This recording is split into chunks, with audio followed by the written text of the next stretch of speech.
bonne année à tous, bonne année 2022. On est en 2022, 2021 c'est passé comme une flèche. Ah non mais tellement, tellement. S de Have a Peak qui est une youtubeuse. Oh my god. On va recommencer. Bloopers. Tu sais les behind the scenes là. It means forever, ever, hold on, never mind. Oh, Hello world, bienvenue sur ma chaîne Have a Peak. Moi c'est Sensei Media ou S pour les intimes. Je pense que vous n'avez pas oublié entre temps. Et sur cette chaîne, on parle de voyage et de rencontres sans se ruiner. Sauf qu'aujourd'hui, j'ai une invitée surprise. Donc Sophia, avec qui on va faire la deuxième partie de cette vidéo. La première sera sur sa chaîne et la deuxième, c'est celle-là. Clairement. Clairement. Donc voilà, on va parler du retour en Afrique parce qu'elle aussi, elle était au Canada. Au Canada. Voilà. À Montréal, ouais. Et elle est rentrée au Sénégal. Ça fait combien de temps maintenant? Alors, ça fait 3 ans maintenant. Hein. C'était Wow. fin 2018. Là, on est en 2022, clairement, presque. Oui, ça passe tellement vite. Ça passe Mais hyper grave. vite, ouais. Donc, ça fait 3 ans. J'ai vécu 10 ans là-bas. Je suis partie à mes 18 ans. Donc, de mes 18 ans à mes 28 ans, j'ai vécu là-bas, quoi. Ok. Ouais. Bon, voilà, il y a tellement de choses à dire. Et du coup, ça va faire partie dans la série de Mama Africa, donc le retour en Afrique, pour encore plus vous motiver à rentrer, à faire comme nous, parce que clairement, Venez. c'est de la bombe. Rentrer, c'est de la bombe. Franchement, rentrer. Voilà. Donc, n'hésitez pas à me suivre sur les réseaux sociaux. Je pense que vous connaissez déjà. Je vous mettrai tout quelque part ou dans le descriptif, tout simplement. OK? Allez, c'est parti, go! Ça fait un moment que je recherche clairement des profils de gens qui sont rentrés, tout ça. Et le tien est pas mal. Merci. Parce que, je ne sais pas si vous savez, mais c'est quand même quelqu'un qui détient... je te laisse annoncer le truc. Allez, c'est parti. Ben Je te laisse écoute, présenter. d'accord, me présenter. Écoute, moi c'est Sophia Abba, comme tu l'as dit, je suis journaliste, passionnée des médias, passionnée de communication. Et voilà, j'ai commencé un peu cette lancée où j'ai découvert ma passion. J'ai commencé ma carrière à Montréal après mes études universitaires, parce qu'à la base je suis partie à Montréal pour faire mes études, continuer mes études, et je cherchais un peu dans quelle direction aller. Il y avait plusieurs choix qui s'offraient à moi, mais je savais pas encore ce qui me passionnait. D'accord. Et un jour, on m'a tendu un micro et je suis tombée amoureuse. C'est parti. Et j'ai jamais lâché ce micro-là. Donc, du coup, c'est un peu ça. C'est un peu la raison pour laquelle je suis rentrée. Parce que de la même manière, il y a une voix en moi il y avait rien de mal qui se passait, hein. Tout allait bien, ma carrière avançait à Montréal et tout, j'étais dans une radio, j'avais beaucoup d'opportunités, etc. Mon réseau s'élargissait, mais il y avait cette voix en moi qui me disait non, maintenant rentre, tu vois. J'ai jamais su comment l'expliquer et j'ai préparé donc mon retour au Sénégal en un mois. Un mois et demi. Ouais, après 10 ans, en un mois et demi, j'ai appelé ma famille, j'ai dit ouais, c'est bon, je rentre. J'en ai marre. Ouais, c'est ça, je rentre, je vais continuer à Dakar, je vais voir ce que Dakar a offrir, à m'offrir. J'ai prévenu tout le monde à Montréal, les gens étaient comme ok, d'accord et tout. Et puis voilà, me voilà et je regrette pas depuis. Ah, super. Tiens, c'est complètement différent parce que moi, en 5 ans pseudo-préparation, mais psychologique uniquement, parce que pour le coup, rien n'a avancé, hein, pas de maison, pas de voiture, rien. Ouais. Je suis arrivée comme ça, quelle surprise, Comme c'est moi. comme une petite fleur, ouais. Ça. En fait, clairement, ça s'est décidé pareil. Hein, après les 6 mois que j'ai fait dernièrement, tu sais, de janvier à juillet, c'est à ce moment-là, clairement, que j'ai décidé. J'avais vraiment une phase test de 6 mois pour voir si ça allait le faire ou pas avec ma fille. Ouais. Et c'est comme ça, en fait, que je suis mais bon. toi, si tu me permets, le truc, c'est que t'as ta fille, et donc, moi, c'est moi. Hein. Moi, écoute, hein, je vois ce que tu veux. Tu vois ce que je veux dire. Mais toi, en fait, il fallait que tu fasses ce test de 6 mois parce que tu as la responsabilité d'un enfant. C'est ça. Donc, je pense que là aussi... Qui n'a rien demandé. Oui, c'est donc, ça. On va pas non plus l'embarquer dans un truc... Exactement. Est-ce que tu t'es dit, est-ce que j'ai fait le bon choix? Est-ce que tu t'es posé cette question? Alors, écoute, c'est à plusieurs niveaux cette question. Si on prend le niveau professionnel, j'ai pas eu le temps de me poser des questions. D'accord. Pourquoi? Parce que j'ai eu beaucoup de chance. T'as trouvé avant de venir? Même pas. D'accord. Mais j'ai jamais stressé pour ça. Je suis très croyante aussi, hein, très très croyante. Donc, je me suis dit, tu vois, c'est Dieu, c'est l'appel de Dieu et Dieu va faire avancer les choses. Et professionnellement, c'est comme ça que ça s'est passé parce que dès que je suis arrivée, une semaine après, ou quelques jours après, moins d'une semaine, je suis allée à Matam. Ah. Donc, une région qui est à 8 heures de Dakar, pour ceux qui ne connaissent pas, pour une opportunité de tournage. D'accord. Tu vois, il y avait un film qui se tournait, mon frère, en fait, qui est producteur aussi, qui vit à New York. C'est ça. Mais oui, quand il a entendu que je rentrais, il m'a dit, écoute, je te mets sur ce film, tu vas être assistante de production là-bas, ça va être ton premier job quand tu vas arriver. Et c'était mon premier job. J'ai fait 1 mois à Matam, une belle expérience, professionnellement, une belle expérience. Et ensuite, à partir de là, les choses se sont carrément accéléré, enchaîné. Parce que je suis rentrée de Matam, j'ai eu ma première entrevue à la télé à laquelle je travaille. Quelques mois après, j'ai commencé à travailler là-bas. Avant ça, je suis allée au FESPACO, à l'époque avec mon père, etc. C'est quoi le FESPACO? Le FESPACO, c'est le festival qui reconnaît le cinéma africain au Burkina. Ok, C'est super, ça. super. Donc, du coup, les choses se sont enchaînées pour moi professionnellement. Je ne me suis pas posé de questions, j'ai eu beaucoup de chance, alhamdoulilah. Ouais, trop bien. Maintenant, les questions au niveau social, au niveau psychologique, oui.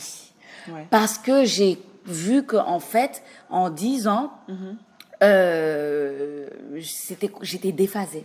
Ah, mais oui. Genre, socialement, j'étais totalement déphasée. J'entendais des choses qui me choquaient. J'entendais vraiment des choses qui me choquaient.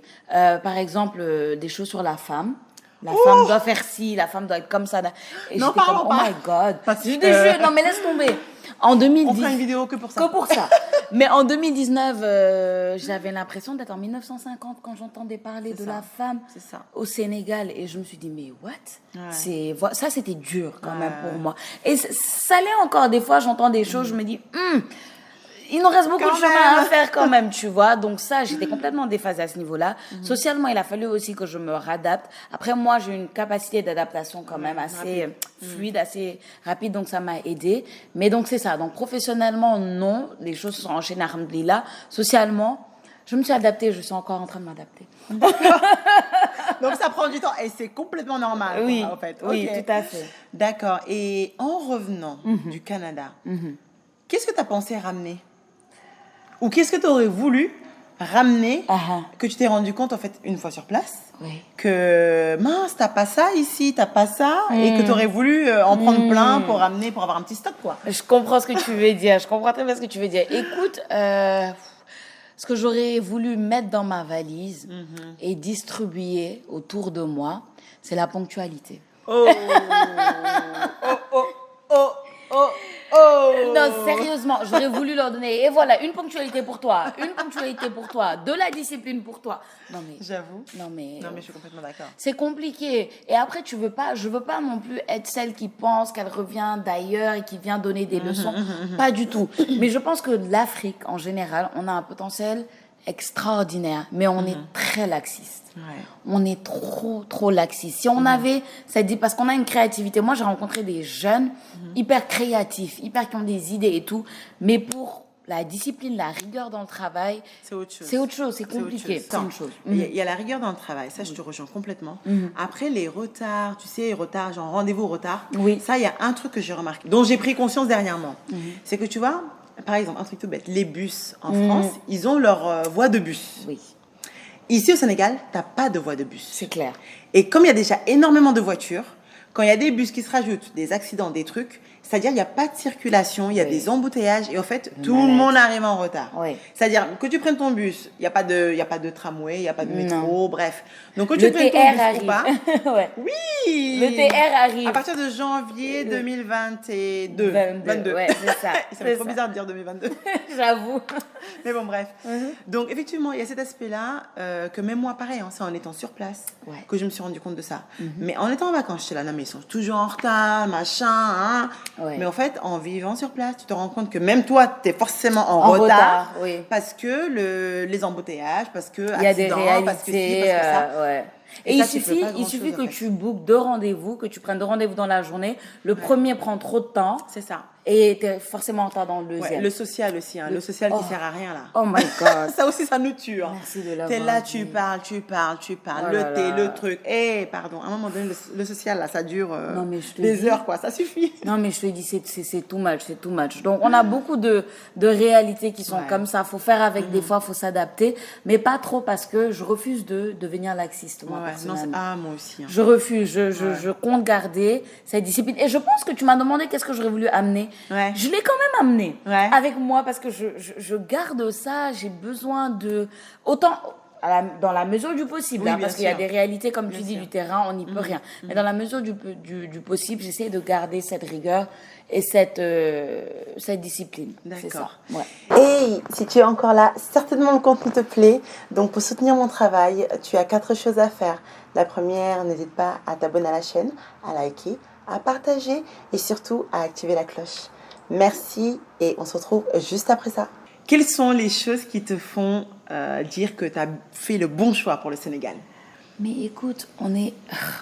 Ça fait cliché de le dire, hein, Ouais. en fait. Tellement ça fait cliché, mais c'est tellement vrai en même temps. On est mieux nulle part que chez soi. Tu comprends? C'est clair. T'es chez toi. Je suis sénégalaise à 100%, même vous faites qu'un sama Olof bi, de femme accent, même si bon, Olof a un accent bizarre, c'est pas. Je suis sénégalaise à 100%, je me sens chez moi ici. Il y a personne qui peut me dire rentre chez toi. C'est clair. Hein? Comme ça arrive des fois ailleurs, rentre chez toi, t'as rien à faire ici, blablabla. Bref, on a été victime de ce genre de choses, moi personnellement. Voilà, tu te sens chez toi. Après, ici aussi, j'ai été victime de tes différents, tu sais, le fameux Oui. toubabna. Oui, mais tu peux toujours rétorquer, t'as pas plus Ah, toi de aussi, droits. tu vois, ben, bien moi, on sûr. me le dit parce que je suis un peu claire. Moi, Mais je suis toi, on te le dit. moire comme ça, là, comme tu Mais on me te le vois, dit là, quand on me même. le dit quand même. Waouh. À cause de ma façon de parler, à Oui, cause de ma d'être. façon d'être, etc. Le Peut-être. non-verbal. et Ah, tout. c'est ça. Donc, Ouais. mais tant pis, hein. Je sais que je suis chez moi et c'est ça qui te dit oui, t'as fait le bon choix et j'ai regretté nullement. Montréal aussi, ça a été vraiment, c'est toujours ma ville de cœur. J'ai passé 10 ans là-bas. Waouh. Et C'est pas rien, hein, 10 ouais, ans, c'est pas hein, c'est rien. énorme. C'est pas rien, mais voilà, je suis bien. Je suis bien Bon, chez bah, moi. cool. Niveau boulot, est-ce que tu penses qu'il y a un certain décalage pour les hommes que pour les femmes? Ouh, oui. Ça, c'est une question Oui, très c'est toute une intéressante. question. Écoute, oui, il y a un décalage. Je te dirais, ce décalage-là, il n'est pas typiquement sénégalais, il n'est pas Alors, typiquement africain. Je te parle même pas de salaire. Hein. Ah, Ok. Tu parles de... De comment Ah. tu passes l'entretien. Est-ce que tu as eu des propositions indécentes, par Ouh. exemple? Bon, bon, ok. Je te laisse répondre. Vas-y.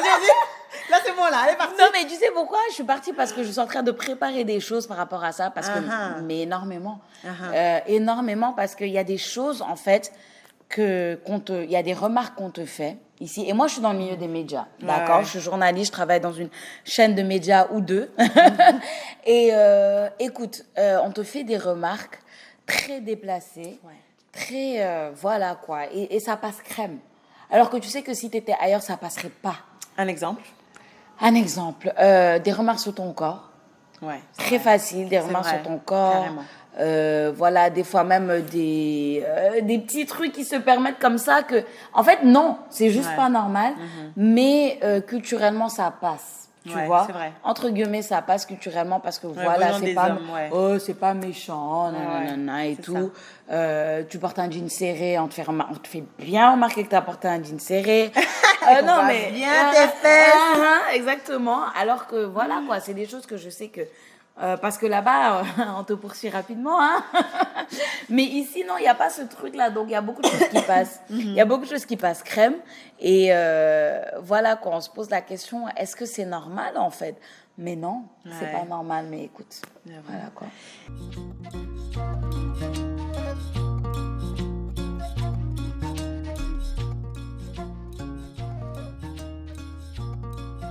Écoute, j'avais une petite routine, j'avais un entourage quand même à Montréal. Ça me manque beaucoup parce que voilà les quoi. amis, quoi. Oui, je m'étais créé un certain entourage. Voilà, ça a été dur de les quitter. Autant pour eux que pour moi, c'était carrément un changement de vie. Hein. Il fallait s'en créer un autre ici, etc. Donc oui, ça me manque. Mais ça me manque au point d'aller les voir de temps en temps. Bah oui. Mais pas d'aller vivre... H24 là-bas. Non. Donc voilà, je leur fais plein de bisous. Dis-moi, Sophia, est-ce que tu as eu des incertitudes à un moment donné, en fait, quand tu étais au Sénégal, en mode, c'est bon, j'en ai marre, je rentre, ou est-ce que ça t'est déjà arrivé? J'ai eu des moments, oui. Et encore une fois, mes incertitudes, bizarrement, n'ont jamais été liées au professionnel. Ça a toujours été lié au personnel. Ok. Il y a eu des moments, personnellement, où, ouais, ça n'allait pas. Je me disais, c'est lourd, je savais pas que j'allais, tu vois quoi, vivre certaines choses, professionnellement, socialement, etc. C'est compliqué, ça me saoule, voilà. Et il y a des moments où j'ai retrouvé justement d'autres amis de Montréal et que je me rappelais de cette vibes-là. Tu vois, de ce délire qu'on avait. Ouais. Ça a coulé de source parce qu'on on est tous un peu Oui. de là-bas. On a tous un peu cette double C'est le même culture-là. mindset. C'est le même mindset. Ouais. Donc, j'ai passé des soirées avec des amis de Montréal et tout. Et ça m'a replongé. Je me suis dit, oh, ça me manquait. Ben oui, parce que c'est pas le même délire. Ah non, c'est pas pareil. C'est pas pareil du tout. Donc, j'ai eu ces moments-là où je me suis dit, socialement et personnellement, oui, ça a été compliqué des fois. Mais moi, je me suis dit, mais Sophia, tu t'adaptes, hein, et puis tu es sénégalaise. Hein, Et donc d'ailleurs, voilà. c'est marrant que tu parles de ça parce que ça me fait penser à autre chose. Est-ce qu'à un moment donné, tu t'es dit, je dois peut-être changer, genre pour m'adapter au local, tu vois? Est-ce que tu t'es posé cette question-là? Tu sais, c'est une amie de Montréal qui m'a parlé, honnêtement, parce que tu sais, avec les réseaux sociaux et tout. Et c'est ça faisait longtemps qu'on s'était pas parlé et tout. Et quand on a passé du temps ensemble, qu'on a bien discuté et tout, elle m'a dit, tu me rassures, Sophia. Tu me rassures parce que je pensais que tu avais totalement changé. Je lui ai dit, mais de quoi tu parles? Elle me dit, non, mais sérieusement, quand je voyais un petit peu le contenu et tout, je me disais, peut-être sa manière de s'habiller, un peu plus traditionnelle des fois et tout. Je lui disais, non, il n'y a rien qu'à changer. J'adore, c'est juste que ici j'ai plus l'occasion, par exemple le vendredi, on est tous en Yere Wolof. Oui, bien sûr. Tu vois, donc je prends des... Le vendredi, c'est vêtements traditionnels. C'est quoi. ça, c'est Clairement, comme ça. Dans les bureaux, partout. Et dans c'est la magnifique, rue. Mais on est grave, d'accord. C'est trop beau. Et du coup, moi, à chaque fois que je mets un Yere Wolof, j'aime bien prendre une photo et la poster parce que je trouve ça trop beau. Mais elle, en voyant ça, elle s'est dit peut-être qu'elle a changé carrément sa façon de s'habiller et tout. Elle me l'a dit, franchement, elle m'a dit, je pensais que tu étais en train de changer et tout. Je dis non, je suis pas en train de changer jamais de la vie et tout. Donc voilà quoi, c'était plus cette peur là des autres, mais est-ce que je devais changer moi, m'adapter sur certains niveaux?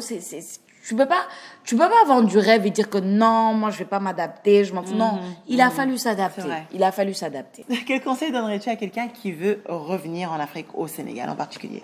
Tu sais ce qui est marrant, c'est que les conseils que je vais donner, c'est ce que moi j'ai pas fait. Mais c'est là où c'est bien en fait, tu vois, pour les autres. Mais c'est ça, parce que encore une fois, comme j'ai dit au début de la vidéo, je suis consciente que mon cas est très particulier. Et encore une fois, moi j'ai eu beaucoup de chance. J'ai pu, tu vois, du tac au tac comme ça. J'aurais voulu avoir sa chance en vrai. Hein. Oh. Non, j'ai eu beaucoup de chance. Je ne dis même pas alhamdoulilah encore. Je dis alhamdoulilah que j'ai eu beaucoup de chance niveau professionnel parce que j'ai pas eu besoin. Oui, j'ai taffé dur. Je pense que j'ai posé des assises. C'est ça, mais j'ai pas galéré niveau professionnellement à trouver et tout pendant des années et tout comme beaucoup. Mais pour la norme, pour ce qui est normal, moi ce que je conseille, c'est faire des études de terrain. C'est savoir exactement avant de venir se renseigner, vraiment faire les recherches, peu importe votre domaine, faites des recherches dans votre domaine, quelles sont les possibilités ici à Dakar, vers où vous allez, vers quel genre de marché vous allez, qu'est-ce que vous avez à offrir. Moi, j'ai une entrepreneuriat, il faut oser, il faut être déterminé et aller à fond. Donc, c'est ça, faites votre étude de marché et il y a un fonds de roulement au début. Je pense qu'avec 1 million, tu peux quand même démarrer quelque chose. Oui. Bon, on parle d'un projet raisonnable. Oui, on parle pas d'un truc genre un gros restaurant, machin. C'est clair. Mais avec 1 million, tu peux quand même commencer un petit quelque chose qui va te rapporter au fur et à mesure. Et il faut pas être pressé, quoi. Oui, il faut pas être pressé. Ici, dis-moi si tu es d'accord, le réseau a plus d'importance que tes diplômes. Oui. Tu sais, il y avait une blague qui disait, écoute, quand tu cherches un travail en Afrique, c'est qui connais-tu? C'est ça. Quand tu cherches du travail en Europe, c'est quel diplôme as-tu? Et quand tu cherches du travail aux États-Unis ou dans les sociétés anglo-saxonnes, c'est qu'est-ce que tu sais faire? Yeah. Donc voilà. Mais c'est complètement ça. C'est exactement ça. Ouais. C'est tout. Bonne chance à tous ceux qui veulent rentrer. Moi, j'encourage beaucoup le retour parce que voilà quoi, l'Afrique a besoin de tellement de choses, de ses enfants. Carrément. Peu importe ce qu'on vous dit, on va vous traiter de toubab, de déculturé, de C'est pas grave. C'est pas grave. C'est pas grave. On est d'accord. On est là et puis on bosse. C'est ça. Bah écoutez, en tout cas, merci Sophia pour vraiment cette collab. Vraiment, j'ai kiffé. Vous me direz dans les commentaires si vous aussi vous avez kiffé ce nouveau format pour le coup de Mama Africa. Et bah écoutez, n'hésitez pas à aller non plus sur sa chaîne. Hein. Clairement, je vous mettrai tout dans le descriptif, comme ça vous pourrez aller direct sur le lien. Voilà. Et phrase de la fin, hein, parce que la vie va vite, ne perds plus ton temps. Évite ta propre expérience de voyage. Allez, je vous dis à bientôt. Bye bye. Bisous. Ciao.